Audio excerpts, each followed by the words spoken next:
Hello Little Lake families. This is Roger Block, the Technology TOSA at Little Lake City School District. What I want to share with you during this video is what your students' day will look like as they navigate through the virtual learning environment. In this video, we will talk about getting logged in. This includes logging into the Chromebook and also includes logging into Clever. We will look through Google Classroom. We will discuss and show you how to find announcements, assignments, and we'll also talk about how to access the links in Zoom. And last but not least, we're going to do a quick little just how-to on email. This has become our main form of communication. And I just want to show you some of the tips that we recommend for people when they seek assistance through email. Okay, for most students, they're going to begin the day on their Chromebook. Now this here is a view of a personal Chromebook, but the experience is very, very similar to the experience of students using a district-issued Chromebook. Okay, all students shall begin by clicking on the Add Person button, usually located in the lower left-hand corner of the screen. When they click on Add Person, they will be asked to sign into their Chromebook using their username. For students at Little Lake City School District, this includes their first initial, last initial, and their student ID number, followed by @student.llcsd.net. Once they enter that information and click Next, they will be asked to enter their password. Passwords for students in TK, Kinder, 1st and 2nd, and 3rd grade do not change. The password that they were given at the beginning of the year will be the password that they use for the entire year. Students in 4th, 5th, 6th, 7th, and 8th grade have selected their own unique username and passwords.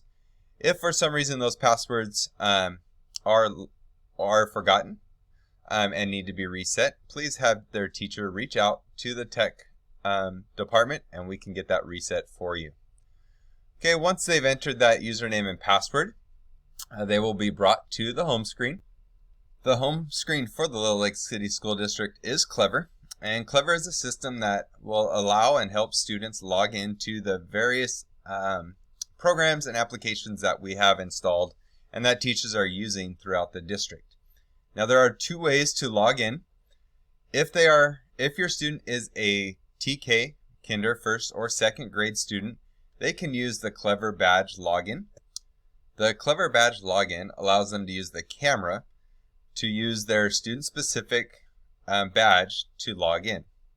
Students in grades 3rd through 8th will log in with Google. When they go to log in with Google, they will click. They may be asked who they are, but they're just still one click away from getting into Clever. Now each student and each teacher has their own personal Clever page.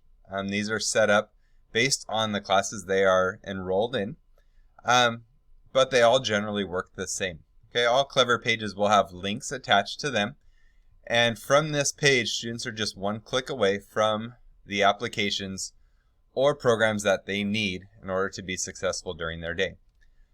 Almost all material, classwork, and announcements is going to be delivered through Google Classroom.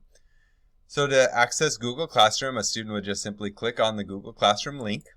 Once they click on that link, it'll take them to their Google Classroom.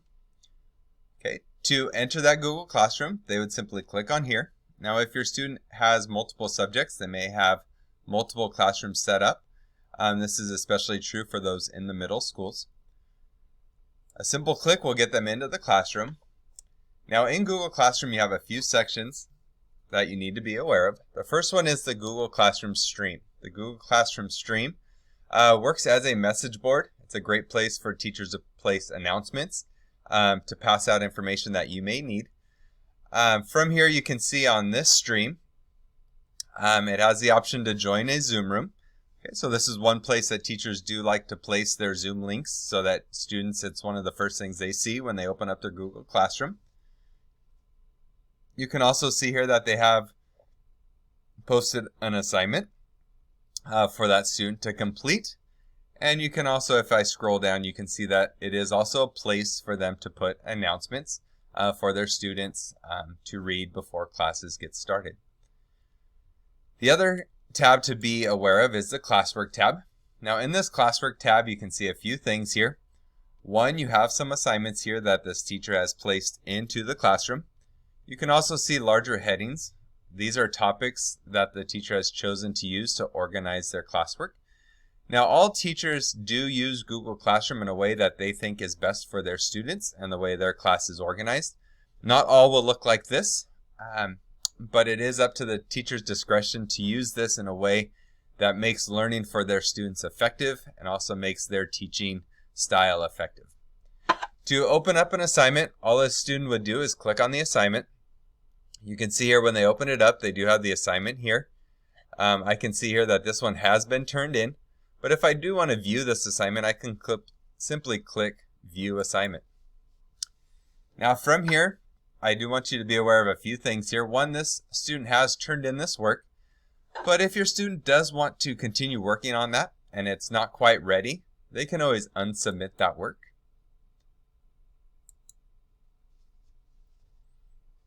By unsubmitting the work, it's going to allow that student to continue working. Okay, if I need to access that document, all I would simply do is click on this document and it will open it up in a new tab. And this is the work the student would need to complete. You can see the student also has the option to add or create something. A teacher may, in the instructions, ask them to add a new Google Doc. Maybe they need to create a Google slideshow, or maybe they need to create a Google Drop. There's quite a few things a student could add here, but again, that would be something that would be in the instructions by the teacher. You'll also notice here that a student can add a class comment if necessary. Let's say the student has a question that they believe somebody in the class could answer. They can type in that comment or that question here. Or if the student has a question that they just want to ask the teacher, they also have the option to type in private comments. So these would be comments between the teacher and the student. So if this is a great place to put something, if they have a question about the assignment, maybe it's something specific to the work they are doing, and this allows the teacher to then respond so that the student has it right here on that assignment page. Now it is very important once this assignment is complete that the students click Turn In. They simply click that button.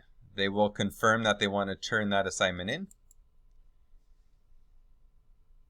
And then at this point, this assignment is ready to be graded by the teacher. Okay, now, as with all things in technology, there may be some issues that pop up. And what we want to do is encourage both the students and the families to use email to reach out to the teachers and support staff that are helping during this time. All students will have access to Gmail on their accounts. Again, this is in Clever, so they would simply click on Gmail and it will open up email for them. Now from here, we are going to hit Compose to start that new email. And I'm going to make this large so you can see. Okay, in the To area, this would be who we are sending this to. In the Subject area, the subject is a line that is for the subject. We want to know what this problem is about. In this area, you should be specific, but keep it brief. So let's say one of my issues might be with Clever today. And then in the main part of the email, this is where we would explain our issue. Now, what I do want to encourage you, if you're reaching out for tech support, please be very specific about what the issue is. Okay, it helps to know what program you're working on, what the problem is, maybe even what are some things that you have tried. It is also extremely helpful if you're able to add screenshots to these emails. By seeing what you're looking at, it really helps us identify the problem and can help us find a solution much easier and much quicker for you. Once you have that all set up, we would simply hit send, and that person will be ready to receive that email and respond to you as quickly as we can. And that is what your students' general day will look like as they are in their virtual learning environment. I do want to thank you for taking time to watch this video. If you have any questions, you can reach out to our district office. You can also reach out to the teachers, and they can reach out to us for any requests or things that you might have during this unique time. Again, I thank you for your time and look forward to helping you and your child through the virtual learning environment. Thank you and have a wonderful day.